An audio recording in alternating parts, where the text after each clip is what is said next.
Assalamualaikum warahmatullahi wabarakatuh. Perkenalkan, nama saya Nabila Yasmin dari MPI 401 dengan nomor induk mahasiswa 190302119.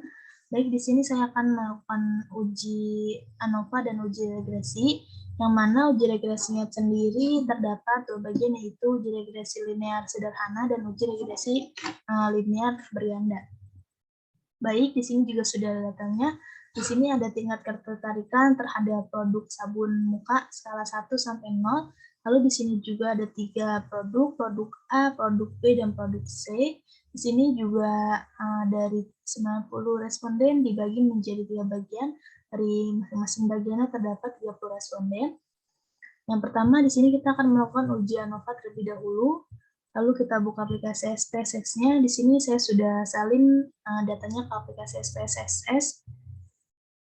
Lalu di sini di variabel view-nya kita produknya diganti menjadi desimal 0 saja. Lalu untuk produknya di sini terdapat 3 bagian, produk A, produk B, dan produk C. Lalu ke data view-nya lagi, di sini kita klik analyze. Lalu di bagian compare means, di bagian one way ANOVA, saya itu pilih yang bagian produk di bagian dependent, produk di bagian produk di bagian faktor, lalu responnya di bagian dependent. Setelah itu kita klik yang option, lalu pilih yang deskriptif dan homogeneity, lalu di continue, setelah itu oke. Nah, di sini sudah terlihat ya teman-teman pada tabel deskriptif dan ANOVA-nya. Lalu saya sudah membuat kesimpulan, yang mana kesimpulannya terdiri dari uji ANOVA deskriptif. Di sini juga sudah ada di bagian tabel deskriptifnya untuk produk A nilainya 4,5667 atau rata-ratanya, produk B 6,2667, produk C 8,0333, lalu totalnya ada 6,2889. Di sini kita menggunakan 90 responden. Lalu di hipotesis yang akan diujikan H0 tidak terdapat perbedaan rata-rata dari semua kelompok. Satu, terdapat perbedaan rata-rata dari semua kelompok. Lalu untuk tabel ANOVA-nya sendiri, di sini kita mempunyai F hitung sebesar 97,788. F tabelnya 3,10. Nah, mengapa 3,10? Karena kita menggunakan responden 90. Dan di sini DF-nya 2, yaitu 90 dikurang 2, hasilnya 88. Di sini kita akan melihat di F-tabelnya 88 itu menunjukkan angka berapa. Di 88 ini menunjukkan 3,10, maka hasilnya sama seperti tadi. Di sini hasilnya 3,10, maka dapat disimpulkan dengan signifikan 5%, di mana F hitung lebih besar daripada F-tabel. Maka H0 ditolak, sedangkan H1 diterima. Artinya terdapat perbedaan antara produk A, produk B, dan produk C.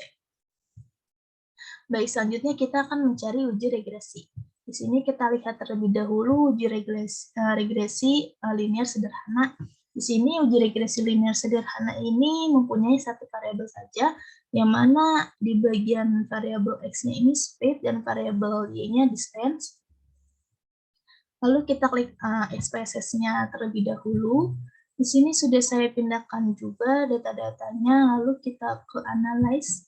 Setelah itu ke regression, lalu ke linear.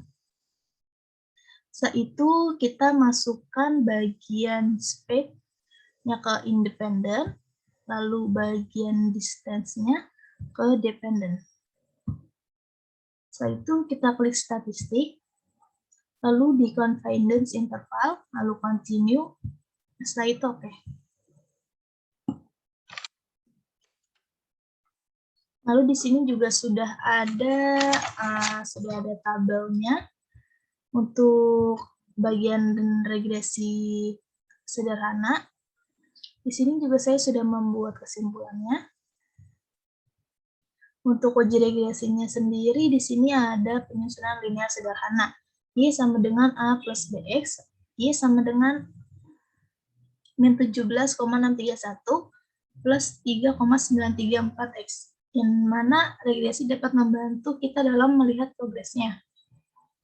Lalu untuk kriteria pengujiannya, H0 menunjukkan variabel independen tidak mempengaruhi variabel dependen, H1 variabel independen mempengaruhi variabel dependen. F hitung 91,613, F tabelnya 4,04. Di sini yang di atas sendiri, kenapa bisa 17,631? Bisa dilihat dari tabelnya sendiri. Di sini kita lihat di bagian koefisien, di sini di konstannya min 17,631, di bagian speednya 3,934. Jadi dari sini teman-teman, setelah itu kita balik lagi ke kesimpulan. Lalu di sini yang F hitungnya 91,613, F tabel 4,04. Mengapa bisa 4,04? Di sini kita lihat kembali di tabelnya. Di sini kita menggunakan 50, lalu kita kurangi 1, hasilnya 4,9 di bagian DF ini. Kita lihat dulu di bagian F tabelnya, di angka 49. Di angka 49 ini menunjukkan 4,04, jadi seperti itu hasilnya.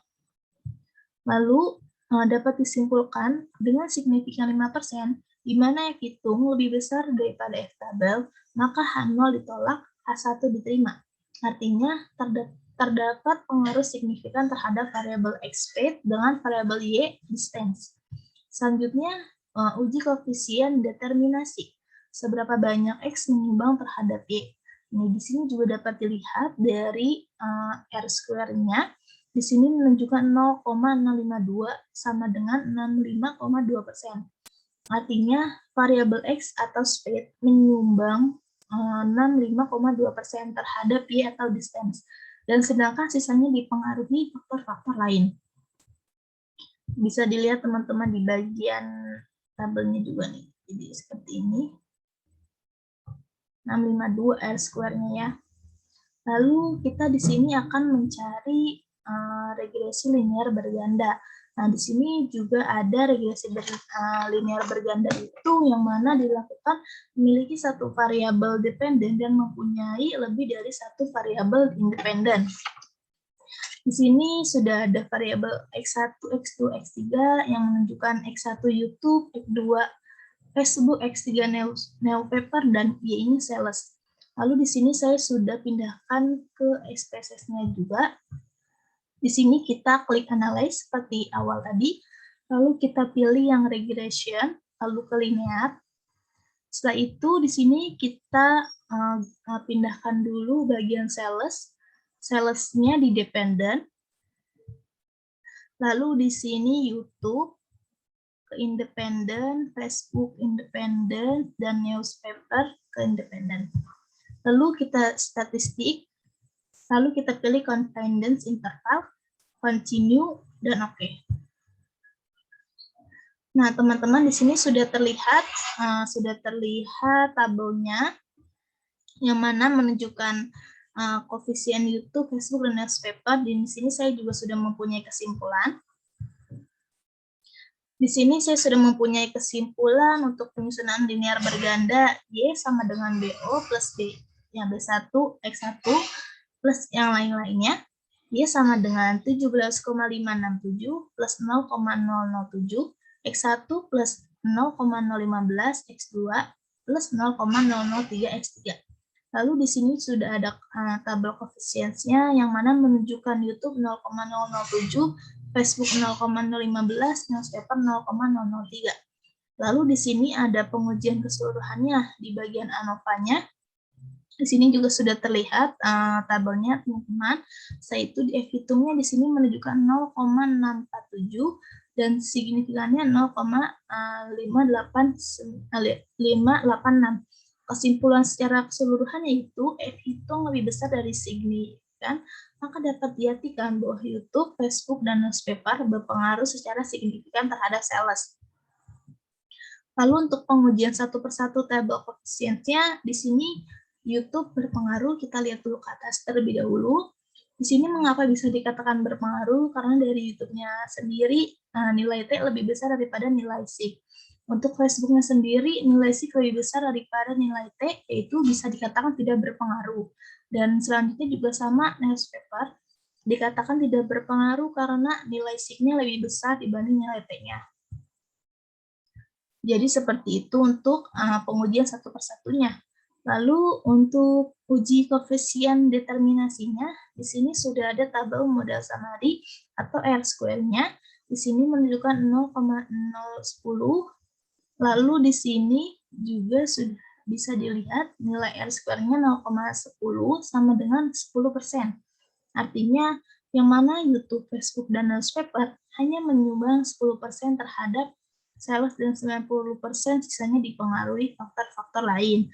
Jadi seperti itu teman-teman, uji ANOVA dan uji regresi tutorial dari saya. Semoga bermanfaat. Kurang lebihnya, wassalamualaikum warahmatullahi wabarakatuh.